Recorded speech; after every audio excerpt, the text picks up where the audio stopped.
Ms. Hartley, would you mind refreshing the coffee? The voice belonged to Victor Cavendish, one of our board's oldest members. His tone was polite but dismissive, the way you speak to furniture. I smiled and nodded, gathering the empty cups onto a silver tray. The boardroom of Rowan Capital Partners hummed with anticipation. 12 men in tailored suits sat around a gleaming mahogany table, their reflections distorted in its polished surface. Documents were strewn across the table: prospectuses, financial projections, and the thick merger agreement that would soon change everything. My brother Logan sat at the head of the table, leaning back in his chair with practiced nonchalance. His custom Tom Ford suit probably cost more than what most people at the company made in a month. As CFO, he commanded the room with the entitled confidence of someone who'd never had to earn his position.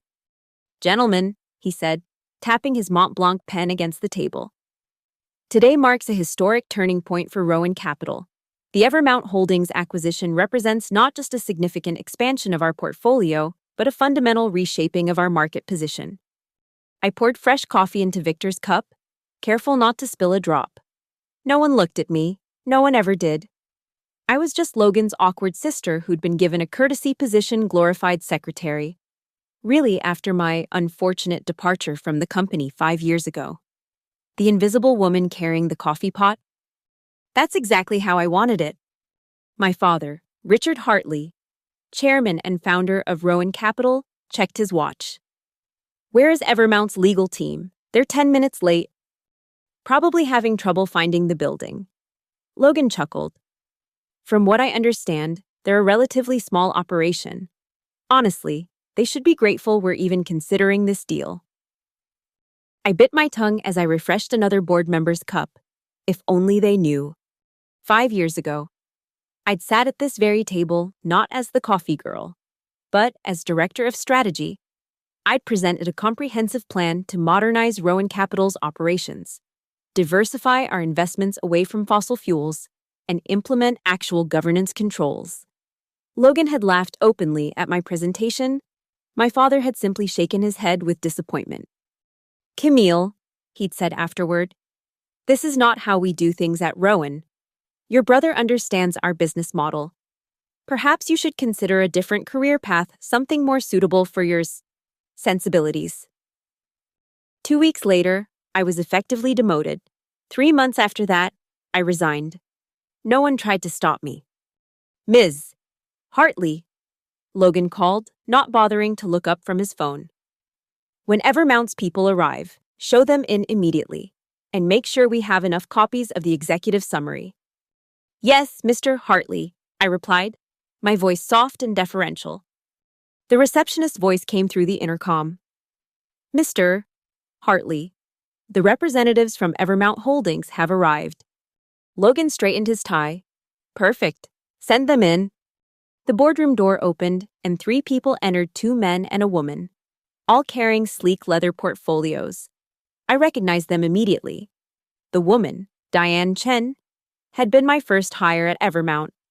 The 2 men, Marcus Williams and Terrence Goldman, were the best legal minds money could buy. None of them looked at me. They'd been well prepared. "Gentlemen," Marcus said, "thank you for accommodating our schedule. I'm Marcus Williams, lead counsel for Evermount Holdings." My father frowned slightly. "We were expecting your CEO to be present for the final review."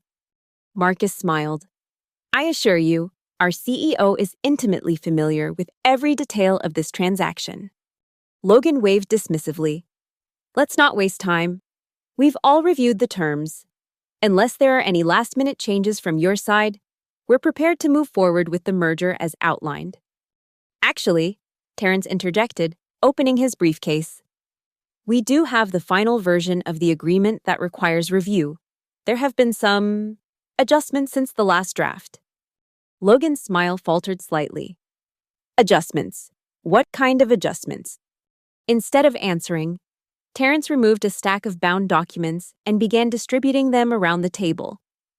"If you'll all turn to page 3, section 2.1, you'll find the updated terms of the acquisition structure." I moved to the corner of the room, setting down the coffee pot. I checked my watch. It was time. As the board members flipped open the documents, confusion spread across their faces. Logan was the first to react. "What the hell is this?" he demanded, jabbing his finger at the page. "This isn't what we agreed to. This is structured as a reverse takeover, not a standard acquisition." Marcus remained impassive. If you'll continue reading, you'll find that Evermount Holdings has already secured controlling interest in Rowan Capital through a series of strategic stock purchases over the past 18 months. The room erupted in chaos. My father's face had gone pale. "This is impossible," he spluttered. "Over 60% of our shares are held by the family trust and private investors loyal to us." 54%, I said, my voice cutting through the noise. Every head turned toward me. I removed my glasses and unpinned my hair, letting it fall to my shoulders. Then I walked slowly to the empty chair at the opposite end of the table from Logan. "Excuse me," my father said, staring at me as if I'd suddenly started speaking in tongues. "The Hartley Family Trust controls 32% of Rowan Capital," I said calmly. "Another 22% is held by what you believe are loyal investors. That's 54% total." Logan's face contorted with rage. "What the hell are you talking about, Camille? Get back to your corner. This doesn't concern you." I sat down in the empty chair and placed my hands flat on the table. "Actually, Logan, this concerns me quite directly." I looked at Marcus and nodded. "Please continue with the presentation." Marcus clicked a remote, and the screen at the end of the room illuminated with the Evermount Holdings logo. "Gentlemen," he said, "allow me to introduce Camille Hartley, founder and CEO of Evermount Holdings." The silence that followed was deafening. I watched as understanding dawned on their faces, one by one. My father's expression shifted from confusion to shock to something approaching horror. "That's not possible," Logan finally said, his voice hoarse. "I established Evermount Holdings 4 years ago," I said, opening my own copy of the merger document. "In that time, we've acquired controlling interests in 14 mid-sized investment firms, 3 of which were major shareholders in Rowan Capital. Additionally, we've systematically purchased shares through various proxy entities whenever they became available on the market." "You can't do this," my father said, finding his voice at last.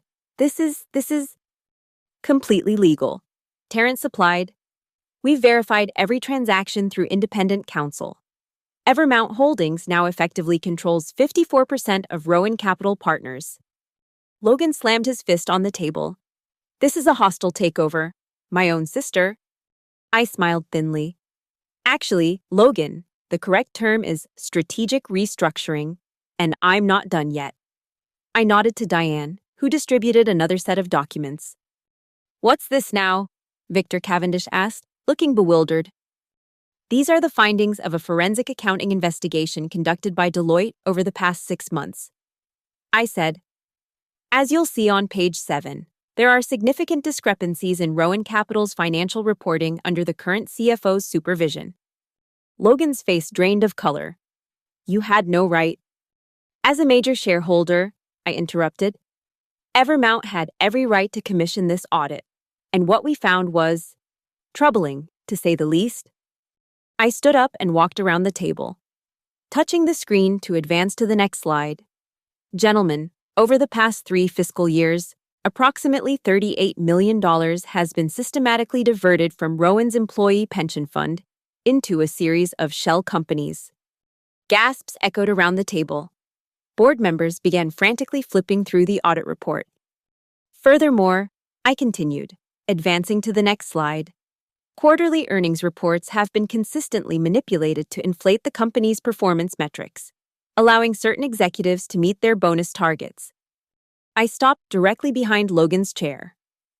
"And perhaps most concerning, we discovered evidence of insider trading prior to 3 major acquisition announcements, all traced back to accounts linked to the current CFO. Logan sprang to his feet, knocking his chair backward. "These are baseless accusations. You can't just walk in here and—" "Sit down, Logan," my father said quietly. His face had aged 10 years in the past 15 minutes. "Dad, you can't possibly believe—" I said sit down. My father rarely raised his voice, The effect was immediate. Logan picked up his chair and sat, his hands trembling with rage. I returned to my seat. Gentlemen, as the new majority shareholder of Rowan Capital Partners, Evermount Holdings is implementing immediate changes to the company's leadership structure, effective immediately. Logan Hartley is removed from his position as CFO and will be placed on administrative leave pending a full investigation into these financial irregularities. Logan jumped up again. This is insane, Dad. Are you going to let her do this? My father stared at the table, saying nothing. Victor Cavendish cleared his throat. Ms. Hartley Camille, while these allegations are certainly serious, perhaps we should discuss this privately before making any hasty decisions. There's nothing hasty about this, Mr. Cavendish, I replied. These investigations have been ongoing for months. And as for privacy, I gestured to Terrence. We've already forwarded copies of our findings to the Securities and Exchange Commission, Terrence said. Their enforcement division has opened a formal investigation. The blood drained from Logan's face. You wouldn't dare. I already have, I said simply. Now, shall we continue with the restructuring plan, or would you prefer to call your attorney first?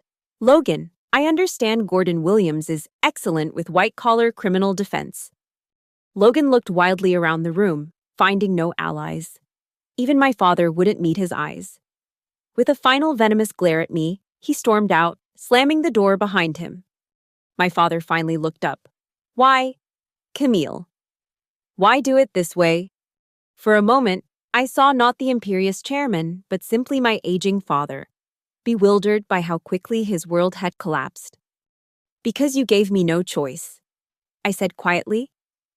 5 years ago, I tried to warn you that Logan was dangerous, that his recklessness would eventually destroy everything you built. You chose not to listen.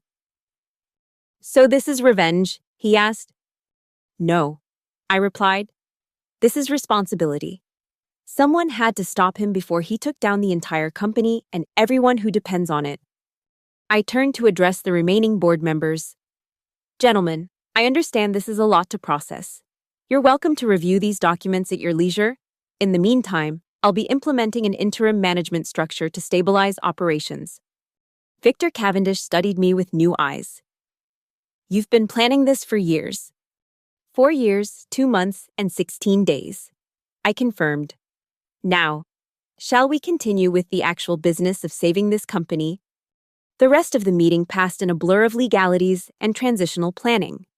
By the end, several board members had already tendered their resignations. Others sat in stunned silence. My father remained in his chair, looking smaller than I'd ever seen him. As the room emptied, he finally spoke again. What happens now? I closed my portfolio. Now, I do what I should have been allowed to do 5 years ago. I fix what's broken. And me, he asked.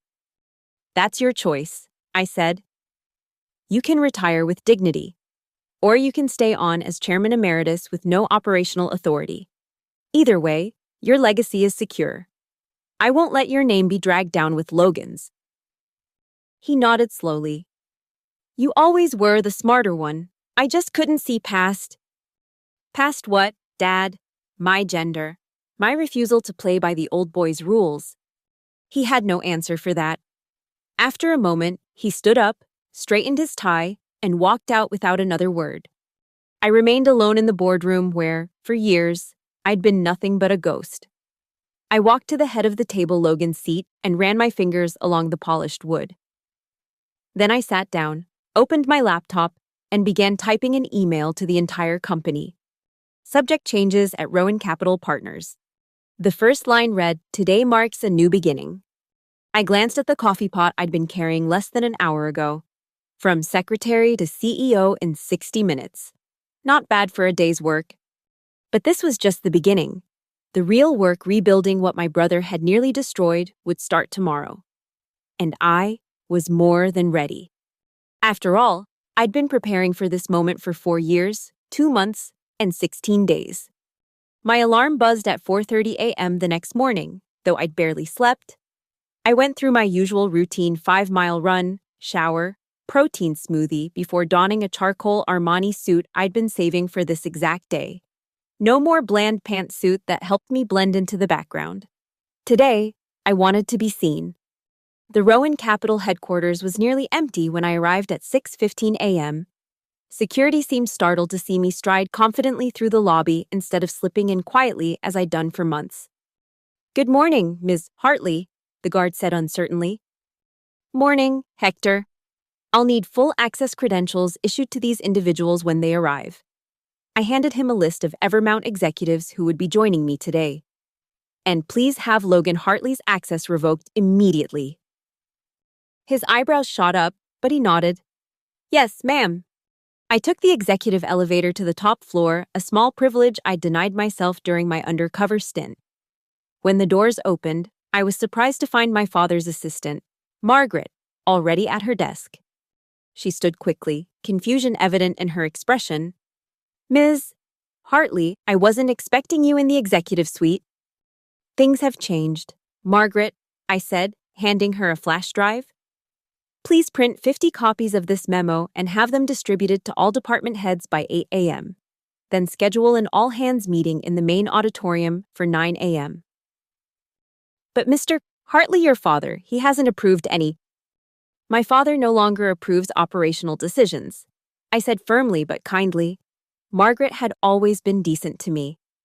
"If you check your email, you'll find an official announcement regarding the leadership transition." I left her staring at her computer screen and continued down the hallway to the CFO's office, Logan's domain. Using the master key I'd been given as part of the takeover protocol, I unlocked the door and flipped on the lights. The office was exactly what you'd expect from Logan, ostentatious and designed to intimidate. A massive desk dominated the space, positioned so visitors would have to walk a long approach while being scrutinized. Awards and vanity press features lined the walls, alongside photos of Logan with celebrities and politicians. I went straight to his computer and inserted another flash drive, this one containing specialized software that would image his hard drive and back up everything to Evermount's secure servers. The forensic accountants would need complete access to continue building their case.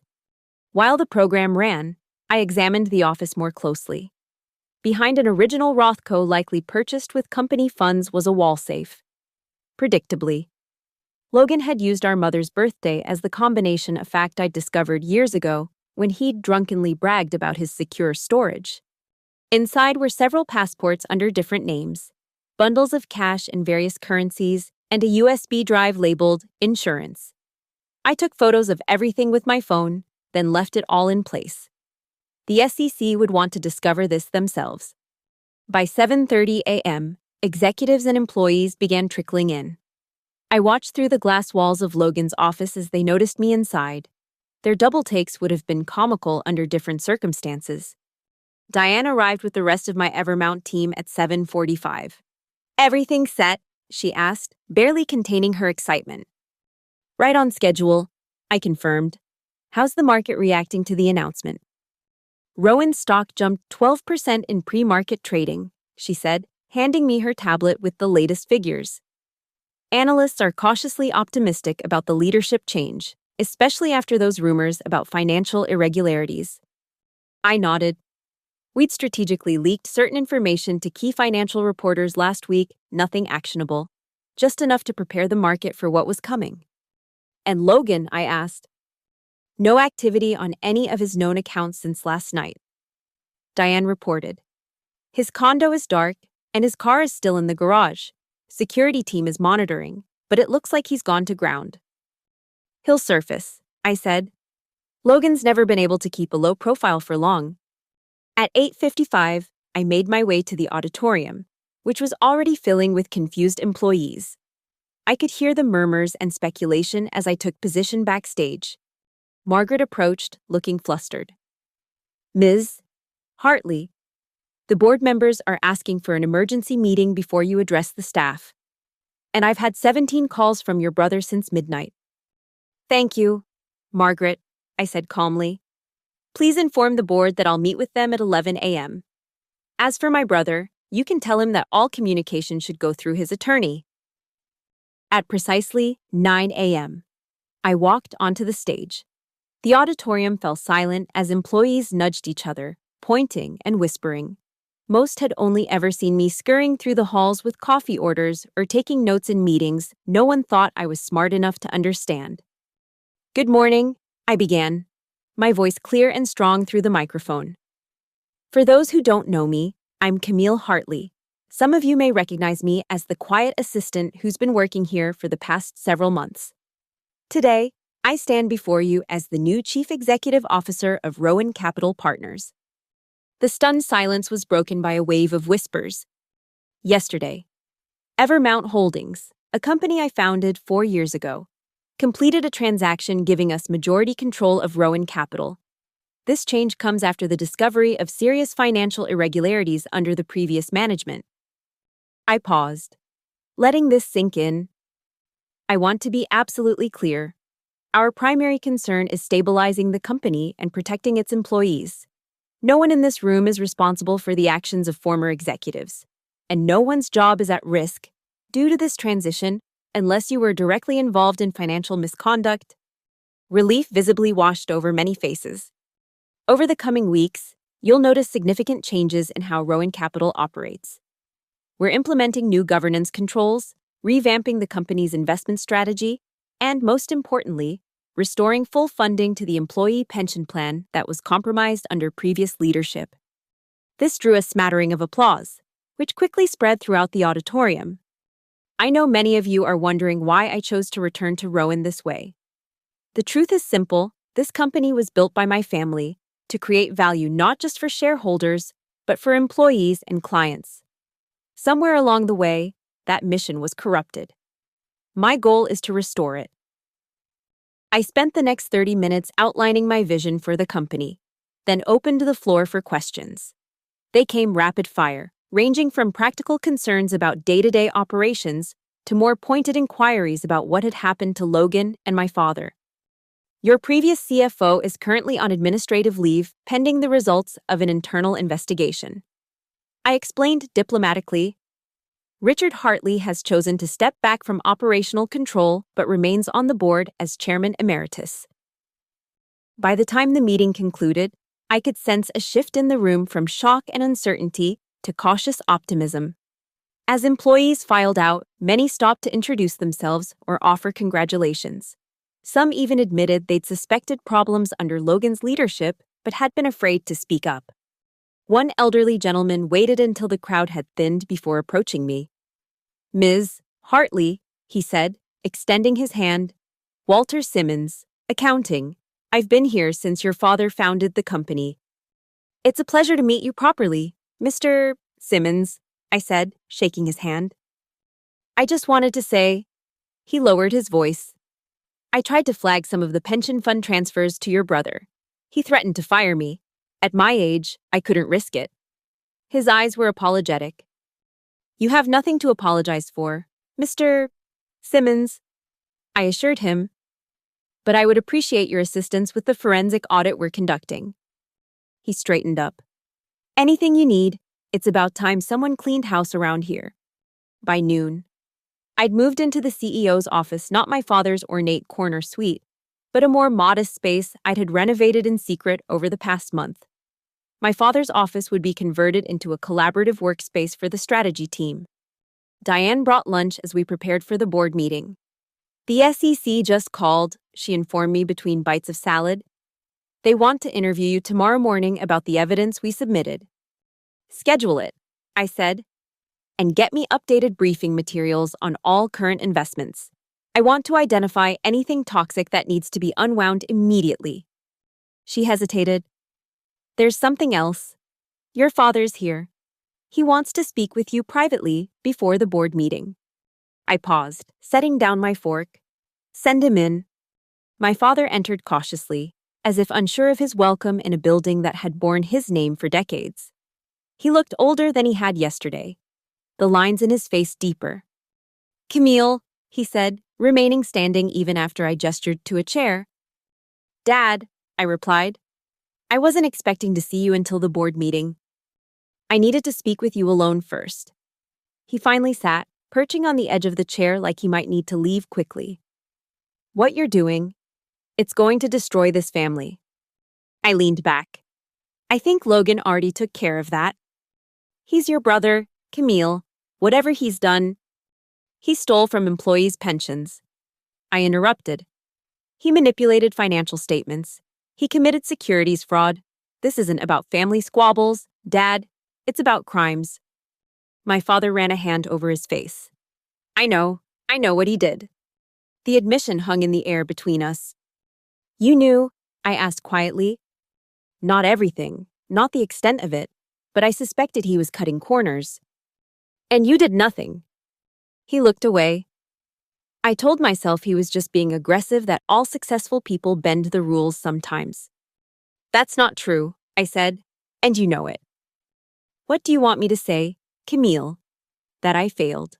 That I was blind. Yes, I failed. I failed the company. I failed our employees. And I failed you. I studied him, this man I'd spent my entire life trying to impress, whose approval I'd craved for as long as I could remember.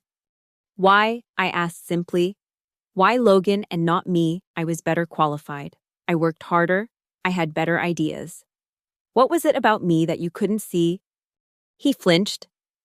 It wasn't that I couldn't see your abilities, Camille. It was that you reminded me too much of your mother. I blinked. Surprised.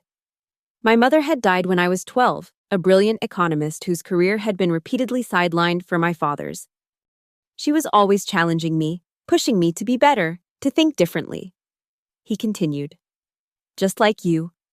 And part of me resented it, her brilliance, her unwillingness to simply agree with me. When you started showing those same traits, I suppose I reacted the same way. By pushing me aside, by taking the easier path, he admitted. Logan never challenged me. He just wanted to please me, to be like me. And look where that got us. He nodded slowly. You were right about everything. 5 years ago, you saw what was happening to the company, what Logan was becoming, and I refused to listen. I wasn't prepared for this, for my father's contrition. I'd spent years armoring myself against his dismissal, his disapproval. I didn't know how to process his admission of failure. What happens now? He asked for the second time in 24 hours. Now we go to the board meeting, I said, rising from my chair. And you support the restructuring plan, not for me, but for the company you built and the people who depend on it. He stood as well. And Logan, that's up to the authorities now, I said firmly. I won't protect him from the consequences of his actions. Neither should you. The board meeting was surprisingly subdued. With the evidence so overwhelming and the takeover legally bulletproof, there was little room for opposition. 3 board members resigned on the spot, unwilling to be associated with the scandal that was sure to follow. The rest tentatively approved my restructuring plan, with my father's quiet but clear endorsement carrying significant weight. By 5 p.m., the first day of my official reign at Rowan Capital was drawing to a close. Most employees had gone home, still processing the seismic shift in their workplace. I stood at the window of my new office, watching the city lights blink on as dusk fell. My phone buzzed with a text from an unknown number. I knew who it was before I even read it. You think you've won? This isn't over. Logan, predictable as always. I typed a simple reply. Check your personal accounts. They've been frozen pending investigation. Your passport has been flagged. Turn yourself in, Logan. It's the only path forward. His response came seconds later. You'll regret this. Dad won't let you destroy me. I didn't bother responding. Instead, I called Terrence. It's time to move on the offshore accounts, I said when he answered. Logan's getting desperate. Already on it, he confirmed. The Cayman Bank is cooperating fully. Turns out they're not keen on being associated with fraud charges. After hanging up, I sank into my chair and finally allowed myself a moment to exhale. Day 1 was complete. The hardest part, the takeover, was done. But the real work of rebuilding Rowan Capital was just beginning. My gaze fell on a small framed photo I'd placed on my desk that morning, my mother and me when I was about 10. Both of us laughing at something off camera. She'd never gotten to see what became of the little girl who'd idolized her, who'd followed in her footsteps only to be sidelined like she had been. "We did it, Mom," I whispered to the photograph. "We took it back." As I gathered my things to leave, Margaret appeared in the doorway. "Ms. Hartley, there's someone here to see you." Before I could ask who, Victor Cavendish stepped into view. The elderly board member had been uncharacteristically quiet during the day's proceedings. "Victor," I said, surprised, "what can I do for you?" He entered slowly, leaning on his cane. "I wanted to speak with you privately, Camille, about your mother." I stilled, "My mother." He nodded, lowering himself carefully into a chair. "Elaine and I were colleagues before she met your father. Did you know that?" "No," I said, sitting down across from him. "She died when I was young. There's a lot I don't know about her." "She was brilliant," he said, his eyes distant with memory. "One of the finest minds in economic theory I've ever encountered. When she joined your father's firm, many of us thought she would eventually lead it." He paused. "Your father loved her deeply, but he never truly understood her vision for the company." "Why are you telling me this now, Victor?" His gaze sharpened, focusing on me with surprising intensity for a man his age. "Because today, watching you take control of this company, it was like seeing Elaine again. She would have done exactly what you did, given the chance." My throat tightened unexpectedly. "I stayed on the board all these years, partly out of loyalty to your father, but mostly because I promised Elaine I would watch over her children," he continued. "I failed at that task when it came to Logan. But perhaps, by supporting you now, I can finally fulfill my promise to her." "You knew," I said, understanding dawning. "You knew what Logan was doing." Victor looked down at his hands. "I suspected. I raised concerns with your father. But—" he shook his head. "Richard was always blind when it came to his son. And yet you said nothing publicly, did nothing to stop it." "An old man's cowardice," he admitted, "for which I am deeply sorry." I studied him, this link to a mother I barely remembered. "What exactly are you offering, Victor?" "My resignation from the board, if you wish it, or my continued service and support as you rebuild what your brother nearly destroyed. Either way, you have my word that I will do everything in my power to help make this transition successful." I considered his offer. Victor's experience and connections could be valuable, and having a long-standing board member publicly support my leadership would help stabilize investor confidence. "I appreciate your candor," I said finally. "And I would welcome your continued presence on the board provided we understand each other. This is a new row in capital. The old ways of doing business are over." He nodded solemnly. "As they should be. Your mother would be proud of you, Camille." After Victor left, I stood alone in my office, absorbing the strange symmetry of it all. My mother had been pushed aside in favor of my father's vision. I had been pushed aside in favor of Logan's. Now I had returned to finish what she had started to build the company that should have been hers. As I finally left the building, the security guard gave me a respectful nod. "Good night, Ms. Hartley." "Good night, Hector," I replied. "I'll see you bright and early tomorrow." I stepped out into the evening air, feeling the weight of the day's events and the magnitude of the task ahead settling on my shoulders. For the first time in years, I felt exactly where I belonged. No longer invisible, no longer underestimated. Tomorrow would bring new challenges: the SEC interview, potential fallout from Logan, restructuring a company that had been mismanaged for years. But tonight, I would savor this moment of victory that had been 4 years, 2 months, and 17 days in the making. The next few weeks passed in a blur of 18-hour days and non-stop activity.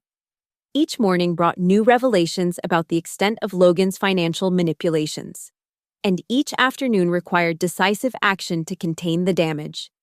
The SEC investigation expanded rapidly as forensic accountants uncovered layer after layer of fraud. What had begun as pension fund misappropriation soon revealed a complex web of shell companies, falsified records, and offshore accounts. The picture that emerged was of systematic looting that had been going on for years, not just by Logan, but by several senior executives who had either participated in or turned a blind eye to his schemes. 3 more board members resigned when their complicity became clear. I replaced them with a diverse group of financial experts with spotless reputations, including 2 former regulators known for their integrity. The message was unmistakable. The era of old boys protecting each other was over. My father maintained a low profile, attending board meetings but rarely speaking. I sensed he was processing his own guilt not just for failing to stop Logan, but for creating the culture that had enabled him. We maintained a cordial but distant relationship, neither of us quite ready to bridge the chasm of hurt and misunderstanding that stretched between us. Logan himself remained elusive. After our text exchange on that first night, he disappeared completely. His luxury condo sat empty, his sports cars untouched in their garage spaces. The authorities had frozen his known accounts, but we all knew Logan was too clever to keep all his eggs in traceable baskets. "We've located another account," Diane reported during our morning briefing, 23 days after the takeover. Grand Cayman, under the name Lawrence Harding. Approximately $6 million transferred there over the past year. I nodded, adding it to the growing list. "Forward the details to the investigators." "What about the Vienna connection?" "Still working on it," she said. "The Austrian authorities are being cooperative, but their banking privacy laws make it complicated." Marcus, who had been promoted to chief legal officer, looked up from his tablet. "We've received another letter from Logan's attorney demanding a settlement discussion." "Same response as before," I said firmly. "We'll consider a negotiated resolution only after full disclosure of all diverted funds and complete cooperation with authorities." "He's getting desperate," Terrence observed. "Word from our sources is that he's running low on accessible cash." "Good," I said. "The more pressure he feels, the more likely he'll make a mistake. Keep monitoring all channels." As my executive team filed out, Margaret appeared at the door. "Ms. Hartley, Walter Simmons is here. He says it's urgent." Walter hurried in before I could respond, clutching a folder and looking agitated. "Ms. Hartley, I've found something you need to see immediately." "What is it, Walter?" He placed the folder on my desk with trembling hands. "I've been reviewing historical transactions as part of the audit, going back further than the forensic team had prioritized. I found a pattern of irregular payments beginning almost 8 years ago, long before Logan became CFO. I opened the folder and scanned the documents inside bank statements, transfer authorizations, and internal memos, all neatly annotated in Walter's precise handwriting. "These payments," I said slowly, "they're authorized by my father." Walter nodded grimly. "Over $12 million funneled through a series of consultancy firms that appear to have no actual business operations, all ultimately leading to a holding company called Hartright Investments." My stomach clenched. Hartright Hart from Hartley and Wright from Richard. "Yes," Walter confirmed. "I believe your father established the framework that Logan later expanded. The son learned from the father." I sat back, feeling as though the air had been sucked from the room. My father, the man who had built Rowan Capital from nothing, who had preached integrity and responsibility throughout my childhood, had been siphoning company funds before Logan ever stepped into the CFO role. "Does anyone else know about this?" I asked. "Not yet," Walter said. "I wanted to bring it to you first." I studied the evidence before me, my mind racing through implications and options. This revelation could destroy what remained of my father's reputation. It would certainly force his immediate resignation from the board. It might even result in criminal charges, depending on the nature of the transactions. "Thank you, Walter," I said finally. "I'll need some time with this. Please don't discuss it with anyone else for now." After he left, I sat alone with the damning evidence. Part of me wanted to bury it to protect what little remained of my family name and my childhood illusions about my father. Another part, the CEO responsible to shareholders and employees, knew that full transparency was the only ethical path. I reached for my phone, then hesitated. Instead of calling the legal team, I found myself dialing my father's number. Camille, he answered, sounding surprised. We'd barely spoken outside of formal meetings since the takeover. We need to talk, I said. In person, today. There was a pause. Is everything all right? No, I replied truthfully. Meet me at Mom's bench in an hour. Mom's bench was a wrought iron seat in the small park where my mother had often taken me as a child. After her death, my father had donated funds to maintain that section of the park, including the bench where she had read to me for hours. He was already there when I arrived, looking oddly diminished in casual clothes rather than his usual impeccable suit. For a moment, seeing him sitting where my mother once sat, I felt a pang of the old longing for his approval for the father I'd idolized before disappointment and distance had hardened my heart. I sat beside him without greeting and handed him the folder. He opened it slowly, his expression shifting from confusion to recognition to resignation as he paged through the contents. When he finally looked up, there was no surprise in his eyes, only weariness and shame. How long have you known? He asked. Walter Simmons just brought it to me this morning, I said. But the real question is why you built Rowan from nothing. You had legitimate success. Why risk everything for a few million in secret accounts? He closed the folder and stared out at the park. It started after your mother died. The company was struggling a bad investment, a market downturn. I needed cash to keep things afloat. But I couldn't let anyone know how dire things were. So I created a solution. You stole from your own company.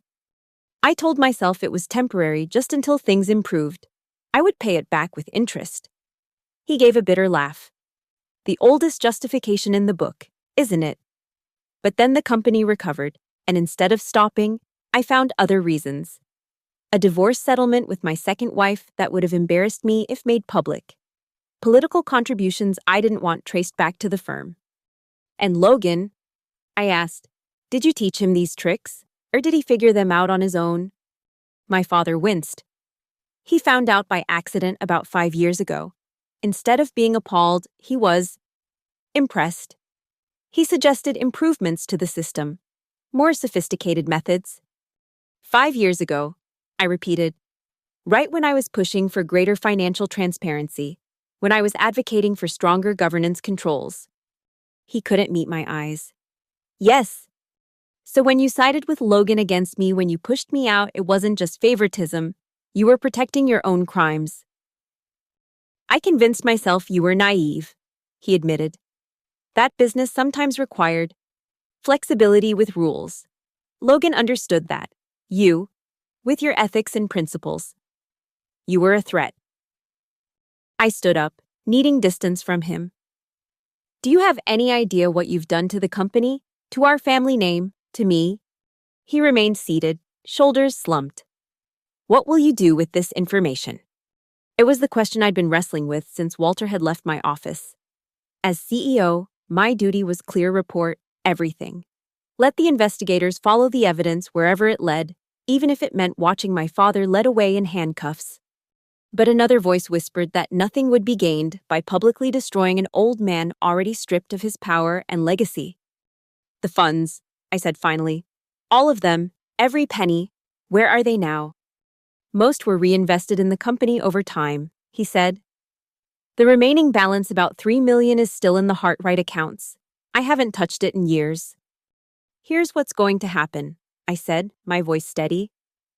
You will transfer every cent back to Rowan Capital, designated as a founder's additional investment. You will submit your resignation from the board, effective immediately, citing health concerns. And you will provide a complete written account of every transaction, every shell company, every offshore account, everything to be held in escrow by an independent law firm.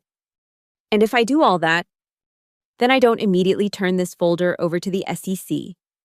I said, but understand this: if I discover you've withheld anything, if any new evidence emerges that you haven't disclosed, I will not hesitate to release everything. And if Logan is using any of your old networks to hide his stolen funds, you will help us find them. He nodded slowly. You're being more merciful than I deserve. This isn't mercy, I clarified. This is pragmatism. Rowan Capital is still recovering from the revelation of Logan's fraud. A second scandal involving the founder would devastate employee morale and shareholder confidence just when we're beginning to rebuild trust. Even so, he said quietly, "Thank you." I turned to leave, then paused. One more thing. Why did you bring me back to the company last year? Why give me even that lowly position if you knew I might discover what you and Logan were doing? A sad smile crossed his face. It was your mother's birthday. I found myself looking at old photographs, remembering how much you look like her. I suppose. I missed you. And I foolishly thought having you nearby in some capacity was better than not having you in my life at all. You took a tremendous risk. I did, he agreed. But Logan assured me you'd never find anything, that his systems were too sophisticated, his tracks too well covered, and I wanted to believe him. I studied my father's face, the lines of age and worry, the remnants of the powerful man who had once seemed infallible to me. "Goodbye, Dad," I said simply, and walked away, leaving him alone on my mother's bench. That evening, I stayed late at the office, reviewing the quarterly projections my new finance team had prepared. The company was stabilizing faster than expected. Once we'd excised the toxic investments Logan had entangled us in and restored the pension fund, our fundamentals proved remarkably sound. A soft knock at my door interrupted my concentration. I looked up to find Margaret standing there, hesitant as always. "I'm sorry to disturb you, Ms. Hartley, but security just called. Your brother is downstairs, demanding to see you." My pulse quickened. "Logan is here now." She nodded nervously. "He's quite insistent." Security asked if they should call the police. I considered my options. Logan's appearance after weeks of hiding could mean several things, none of them good. But it also represented an opportunity I couldn't ignore. Tell security to escort him up, I decided, and call Marcus and Terrence. I want them here when I speak with him. "Yes, Ms. Hartley," she said, hurrying away. I quickly texted Diane, "Logan's here.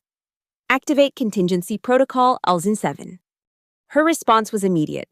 On it, SEC contact notified. Recording systems active.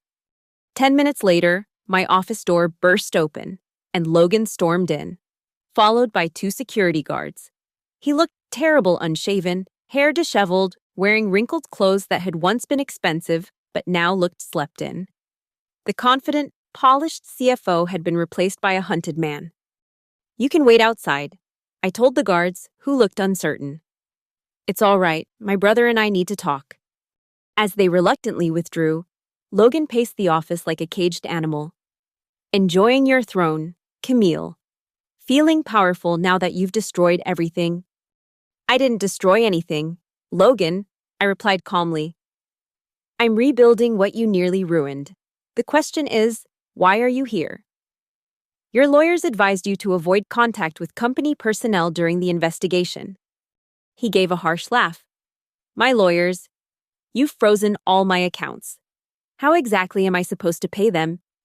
"I imagine that's becoming difficult," I acknowledged. "But surely you have resources we haven't yet discovered. You were always so proud of your creativity."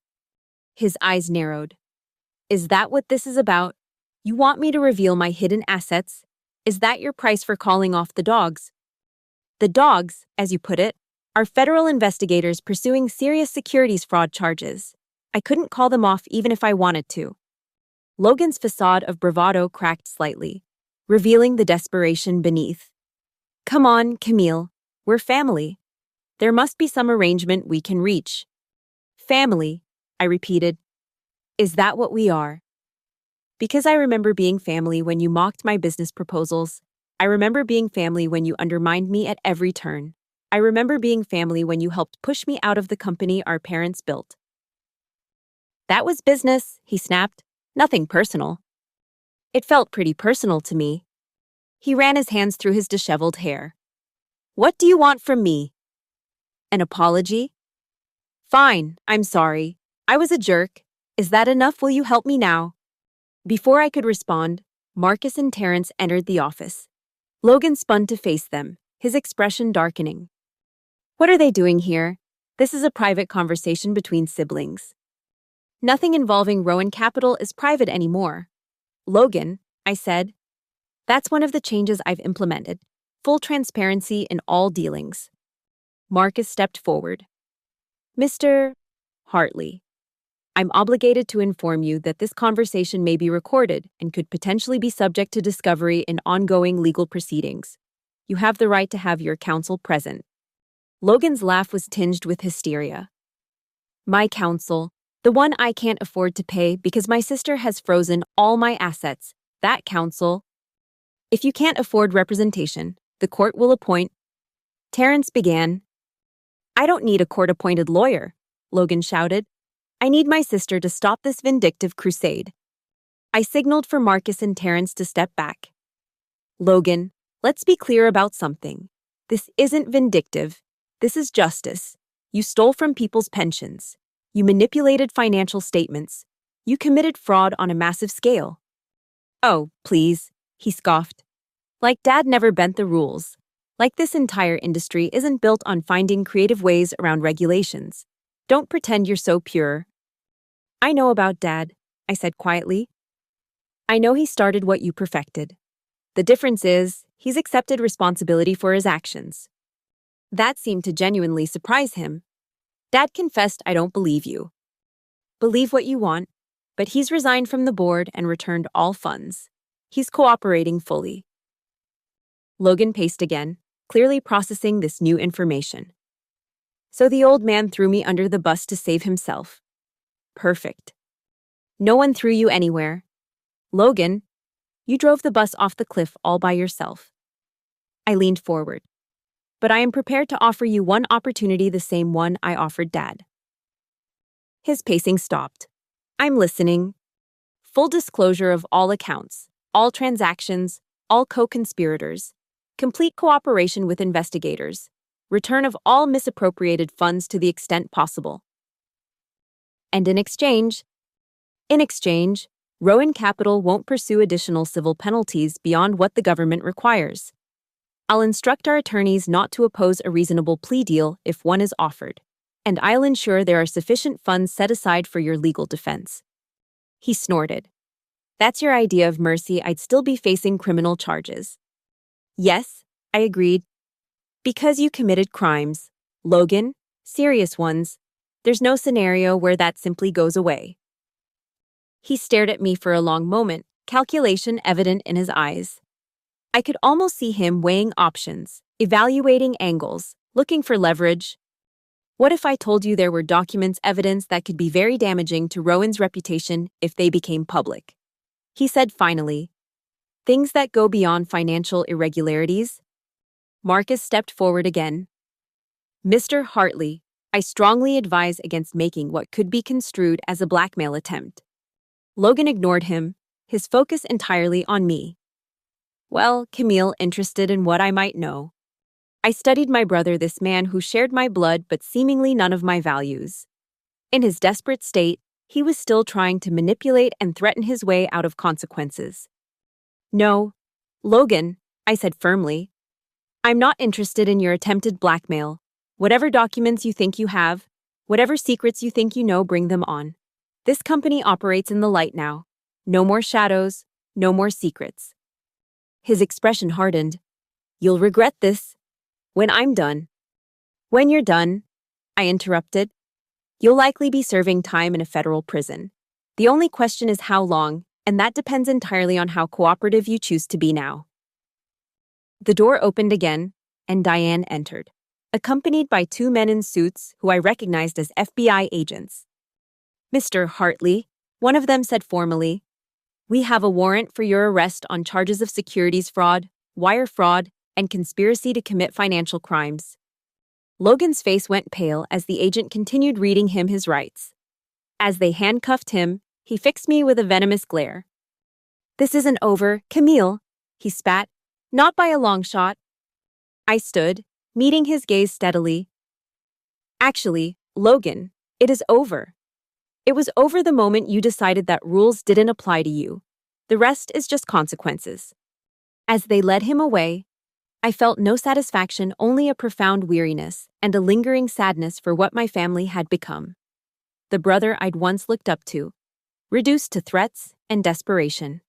The father I'd idolized, revealed as deeply flawed. Marcus approached after Logan had been taken away. "Are you all right?" "I'm fine," I assured him, though the encounter had left me more shaken than I wanted to admit. "Have security do a sweep of the building. Make sure Logan didn't leave any surprises during his visit." "Already ordered," Diane confirmed. "And I've alerted the IT team to watch for any unusual system activity." I nodded gratefully.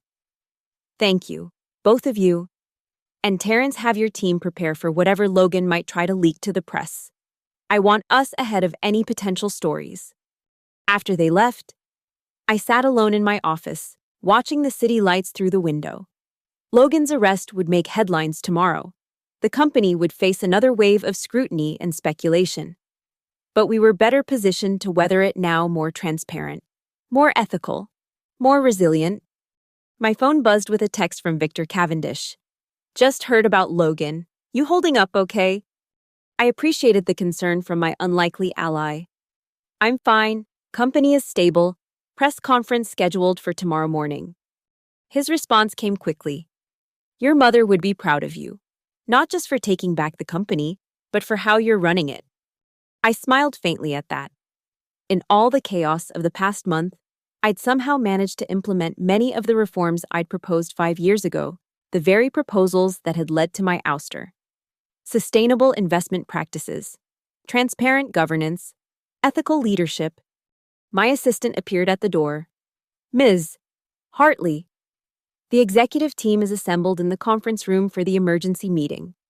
I gathered my materials and stood. There was still so much work to do. "Thank you, Margaret," I said. "And please, call me Camille." 6 months after the takeover, Rowan Capital Partners hosted its annual holiday party. Unlike previous years' lavish affairs at exclusive venues, I'd moved the celebration to our newly renovated headquarters. Logan's ostentatious executive suite had been transformed into a community space where employees could collaborate, relax, or simply enjoy the panoramic city views once reserved for top executives. The company had weathered the storm of scandal remarkably well.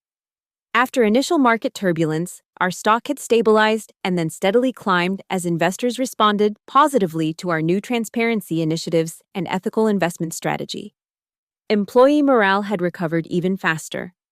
It turned out that most people preferred working for a company they could be proud of, even if it meant slightly smaller bonuses. Logan's legal troubles had been extensively covered in the financial press.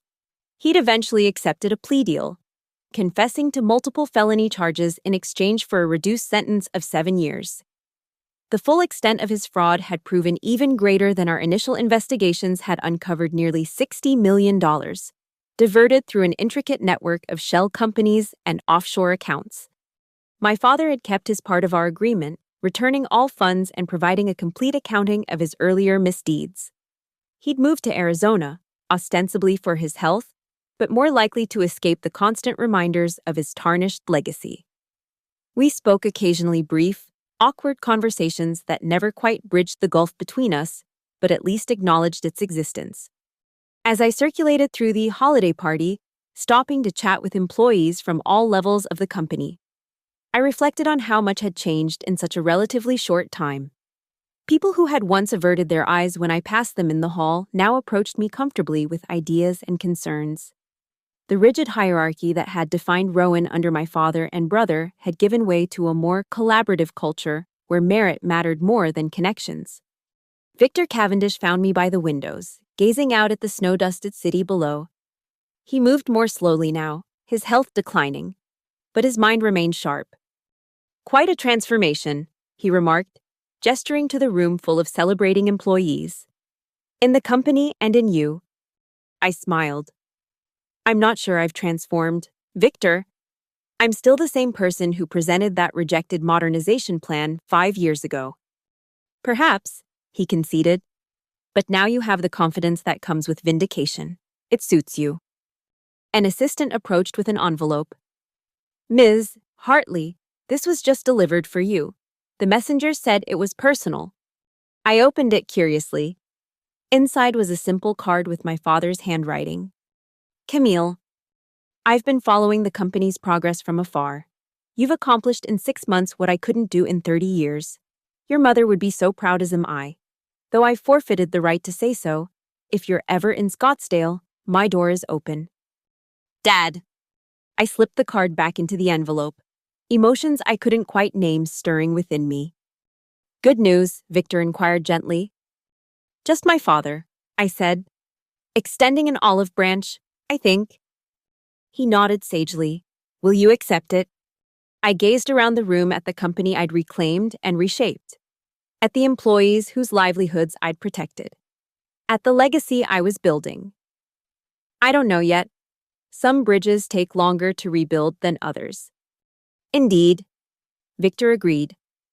But in my experience, those are often the ones most worth repairing. Before I could respond, Diane approached with a champagne flute. Almost time for your speech, boss. The troops are getting restless. I checked my watch. Right, thanks for the reminder. As Victor excused himself to find a seat, Diane lingered. So, 6 months in, regrets?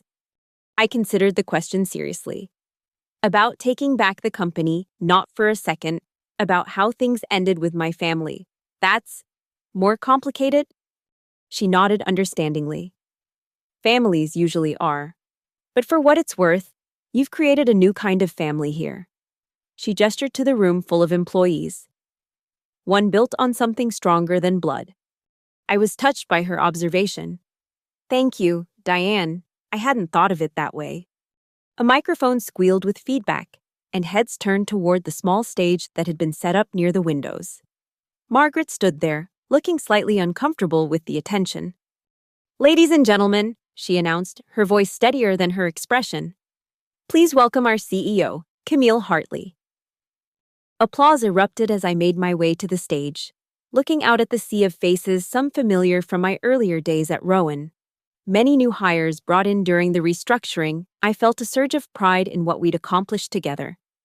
Thank you all for being here tonight. I began.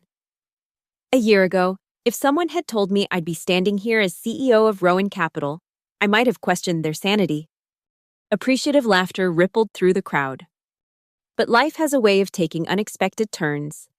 Sometimes those turns lead us exactly where we need to be, even if the path getting there isn't what we would have chosen. I paused, gathering my thoughts. When I returned to Rowan 6 months ago, many of you knew me only as the quiet assistant who took notes and fetched coffee. Others remembered me from my previous time here, when I left under less than ideal circumstances. Murmurs and knowing glances exchanged among the longer-tenured employees. In both cases, I was underestimated. And while that served a strategic purpose during my undercover phase, more laughter, it reflects a broader problem that exists not just at Rowan, but throughout our industry and our society. Too often, we judge people based on superficial criteria, their title, their appearance, their conformity to our expectations rather than their ideas, their integrity, their actual contributions. The room had grown quiet, people leaning forward to listen. When I proposed changes to this company 5 years ago, I wasn't rejected because my ideas were wrong. I was rejected because I didn't fit the mold of what leadership was supposed to look like. When I returned as an assistant, I was invisible not because I had nothing to offer, but because people saw the role, not the person. I looked around the room, making eye contact with as many people as possible. The new Rowan Capital is built on a different foundation. Here, we value substance over style, ideas over hierarchy, ethics over expediency. That doesn't just make us a better company morally, though it certainly does that. It makes us a stronger company financially. Because in the long run, the path of integrity is also the path of sustainable success. Heads nodded throughout the audience. The changes we've made weren't easy. They required courage from all of you, courage to question established practices, to embrace transparency, to hold yourselves and each other to higher standards. I want to thank each of you for that courage, for believing that we could be better than our past. I raised my champagne glass. to the new Rowan Capital built on the foundation of your integrity, your intelligence, and your willingness to see people for who they truly are, not just the roles they play or the titles they hold. To Rowan Capital, the crowd echoed, raising their glasses. As applause filled the room, I stepped away from the microphone, feeling a sense of completion. 6 months ago, I'd walked into this building as a secretary and walked out as a CEO. The journey since then had been challenging, exhausting, and occasionally heartbreaking. But looking at what we'd built from the ashes of my brother's corruption, a company with a soul, a purpose beyond profit, I knew it had been worth every difficult moment. Walter Simmons approached as I left the stage, his eyes bright with emotion. Ms. Hartley Camille, I just wanted to say thank you for everything you've done. I smiled warmly. I should be thanking you, Walter. Your courage in bringing forward those documents made all of this possible. He shook his head. I only did what I should have done years ago. You're the one who created an environment where the truth could finally be spoken without fear. Well, then I suppose we make a good team, I replied. As the party continued around us, I excused myself and slipped away to my office. The noise of the celebration faded as I closed the door behind me, leaving me in peaceful quiet. I walked to the window, gazing out at the city lights twinkling against the night sky. On my desk sat a framed photograph not just of my mother and me now, but an entire collection of photos showing the company's transformation over the past 6 months. The renovation of Logan's office into a collaborative space, the pension fund restoration ceremony, the launch of our ethical investment initiative. My phone buzzed with a text. I expected it to be Diane, wondering where I'd disappeared to, but instead it was from an unknown number. Opening it, I found a news article link with a simple message. Thought you should see this. They're calling you the new face of ethical Wall Street. Not bad for the girl they once mistook for a secretary. L. I clicked the link and found a profile of me in a major business magazine, highlighting Rowan Capital's transformation under my leadership. The headline read, "The Invisible Woman, How Camille Hartley Quietly Revolutionized a Financial Giant." I smiled at the irony. My invisibility, once a source of frustration and hurt, had become my greatest strength, allowing me to observe, to plan, to execute the perfect takeover when no one was watching. A soft knock at the door interrupted my thoughts. Margaret peeked in. "Sorry to disturb you, but there's someone here to see you. He says he's an old friend." Before I could ask who, a familiar figure appeared behind her. James Reynolds, my former colleague and mentor from business school, now a prominent financial regulator. "James," I said, surprised and pleased. "What are you doing here?" He entered with a warm smile.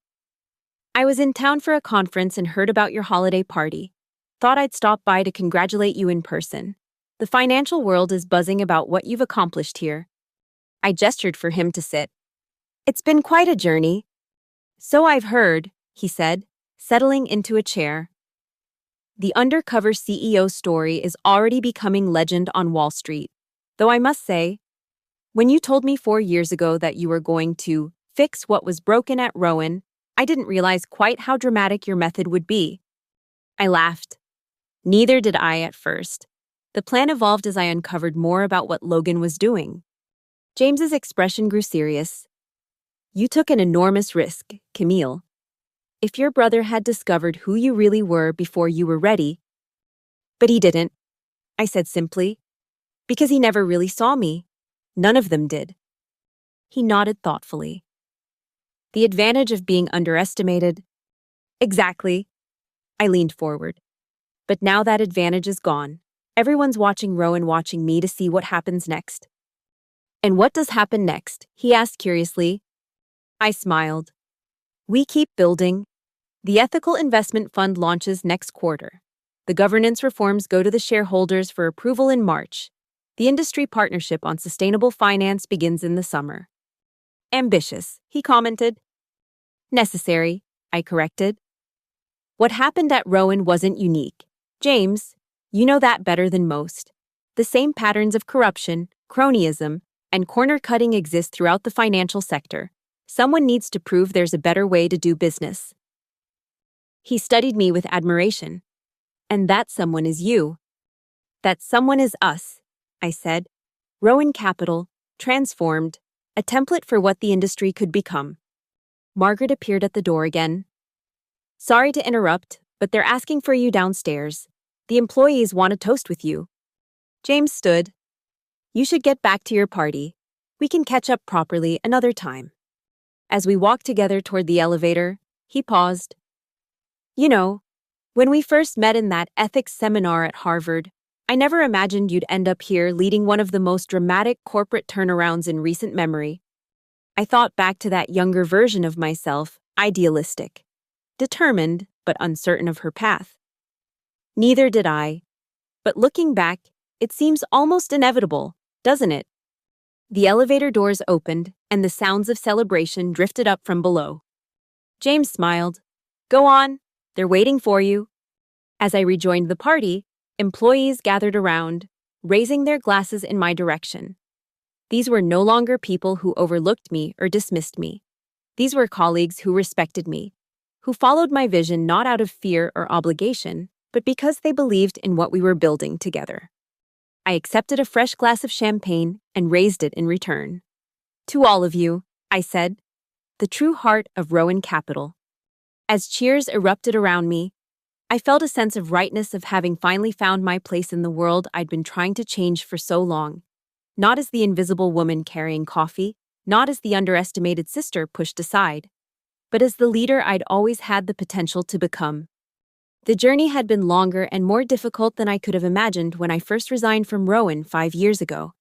It had cost me relationships, forced me to confront ugly truths about my family, and tested the limits of my resolve.